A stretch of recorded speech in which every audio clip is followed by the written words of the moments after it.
여러분 안녕하세요. 부동산 정보를 안내하는 청담대학입니다.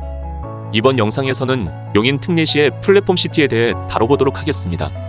지난해 용인시가 용인 특례시로 승격이 되었는데요. 이번 승격을 통하여 용인시가 야심차게 진행하고 있는 프로젝트가 용인 플랫폼시티입니다. 플랫폼시티. 명칭만 들어서는 아직 생소하신 분들이 많을 텐데요. 간단히 말해서 판교 테크노밸리나 분당 신도시와 유사한 용인 테크노밸리와 주거복합단지를 추진하고 있는 겁니다. 용인 플랫폼시티는 민간 투자 없이 100% 공공기관에 의해 공영개발 방식으로 추진되는 개발 효과와 완성도가 높은 택지 개발 사업인데요. 용인 플랫폼시티의 총 사업 규모는 6조 2천억 규모의 대규모 사업이며 판교 테크노밸리 5배 규모이기 때문에 용인시도 사활을 걸고 대기업 유치에 박차를 가할 것으로 예상됩니다.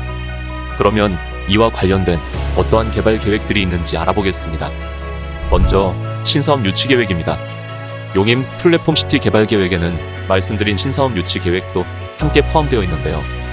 개발 비중이 큰 첨단 지식 산업과 IT 연구 시설을 중심으로 한 미래형 도시 플랫폼으로 거듭날 것입니다. 지난 2022년 3월에 개발 계획 수립 및 고시가 완료되어 23년 하반기 공사를 시작하게 되는데 29년에 사업 준공을 계획하는 만큼 타 신도시들에 비해 빠른 개발과 성장이 예상됩니다. 다음으로 교통 관련 계획에 대해 알아보겠습니다. 첫 번째, GTX-A 라인 개통에 대한 호재입니다. 예정되어 있는 역명은 용인역인데요. GTX-A 라인의 경우 킨텍스역이 있는 일산에서 삼성을 지나 수서, 동탄까지 가는 황금 라인이기 때문에 투자자분들이 가장 주목하고 있는 곳이기도 합니다. 두 번째, 분당선 연장입니다. 기존 분당선인 수원부터 기흥역과 용인역을 연결하여 강남까지 이어지는 노선으로 경기 남부권역을 관통하는 라인과 동탄역으로 이어지는 분당선 연장선까지 새롭게 주목받고 있는 라인입니다. 마지막으로 세 번째, 에버라인 경전철 개통 소식입니다. 광교중앙역과 신가로 거리역, 기흥역, 에버랜드까지 이어지는 역 또한 이 지역의 교통 여건에 굉장한 도움을 줄 것입니다. 또한 국내 최초로 고속도로와의 환승도 연계될 예정입니다. 경부고속도로와 복합환승센터를 통한 환승체계를 구축하기 위해 국토부와 한국도로공사가 함께 협력 중인데요. 복합환승센터가 개발이 완료되는 시점에는 교통 및 경제의 핵심 거점이 될 것으로 평가받고 있습니다. 용인 플랫폼시티는 수도권의 다른 신도시와는 다르게 인구 밀도는 낮게 자족시설 비율은 높게 계획되어 있습니다. 신도시 도시개발 사업은 주택 공급과 주거 기능에 초점을 맞춘 개발 계획이라면 용인 플랫폼시티의 경우 지역 내 주변 거주 인구의 자족 기능을 중점으로 한 사회 기반 시설 및 교통환경 개선을 목표로 하는 도시개발 사업이라는 것입니다. 신도시 개발 목적 중 하나가 서울에 집중된 인구를 분산하고 주택을 공급하는 것에 있다면 플랫폼시티의 목적은 시의 중심지를 만들고 기존 거주 인구의 생활 만족도를 높이는 것에 있는 것이죠.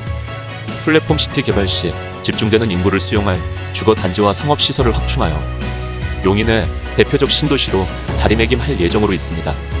용인시가 특례시로의 승격 후 가장 중요한 역점 사업으로 추진하고 있는 플랫폼시티 사업에 성공을 진심으로 기원하며 많은 인구와 많은 자본이 집중되리라고 예상되는 만큼 부동산에 관심 있는 분들이라면 지속적인 관심을 가져보시면 좋을 것입니다.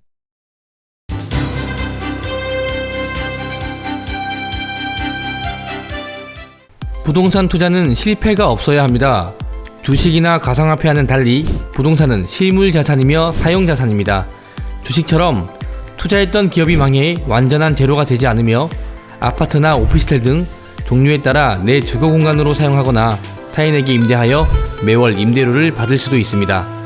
즉, 시세차익 형으로도 임대 수익형으로도 전환이 가능하고 상황이나 필요에 따라 이자 없는 채권 형태의 전세로도 가능하다는 것입니다. 투자에 앞서 플랜만 잘 갖춘다면 대한민국 부동산 우상향 사이클 법칙에 위배되는 일이 없을 것입니다. 그런데 부동산 투자에서 손해보시는 분들이 있습니다.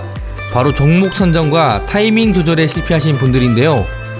부동산 투자에서 가장 중요한 것이 바로 이 시기와 종목입니다.